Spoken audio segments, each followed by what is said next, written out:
Estudo da espiritualidade dos seres vivos com base no Livro dos Espíritos, dos Três Reinos, os Animais e o Homem, questão 602.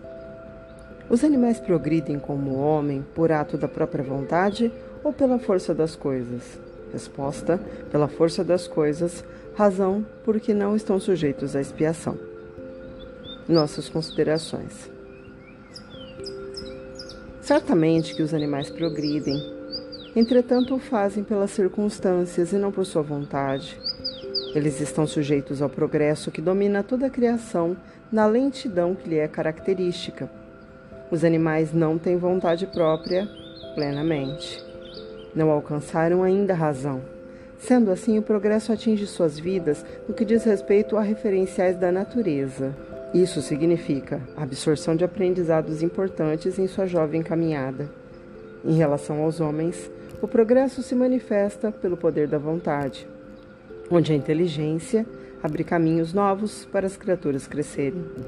É por isso que os animais não respondem pelo que fazem. São crianças em relação aos homens, mesmo frente aos mais ignorantes.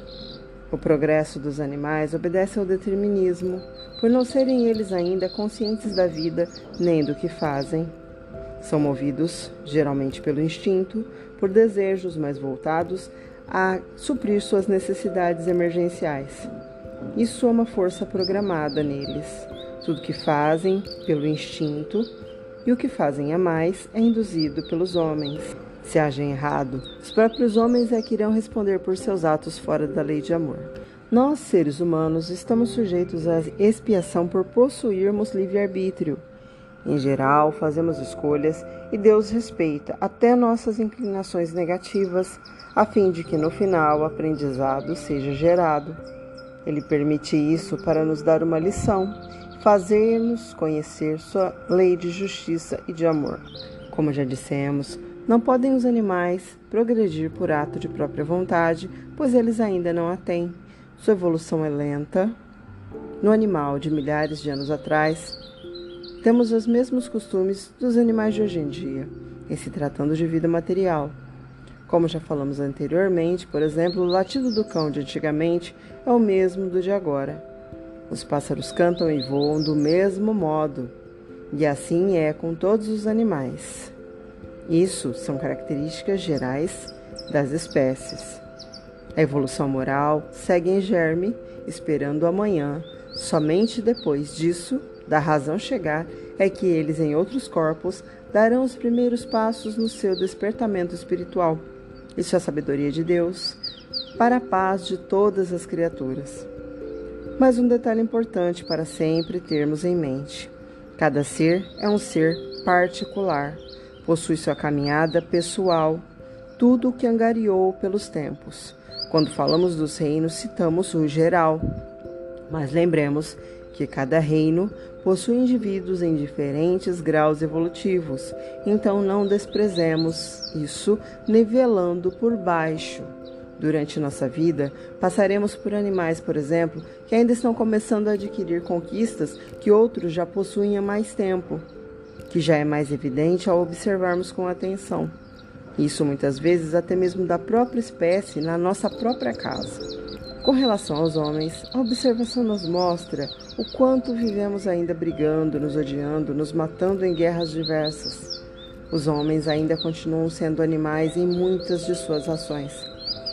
Se ao próprio Mestre nós não poupamos, quanto mais nossos irmãos comuns, companheiros de jornada cotidiana. Os animais progridem, mas na graça de Deus lentamente, também a fim de que haja paz e harmonia, para que os homens sigam em paz, já que estão sempre em guerra. Palavras de Miramês. Os animais que sofrem, como deves observar, não sofrem em decorrência da lei da justiça. Muito embora relutemos muitas vezes em aceitar e entender, tudo isso é instrumento de auxílio no processo natural para o despertamento dos talentos e sentimentos que neles existem, e que deverão se processar lentamente no interior de cada um. As provações e expiações pelo que os homens passam são pioradas pelo tribunal de causa e efeito existente nas suas consciências, e que os acusa permanentemente.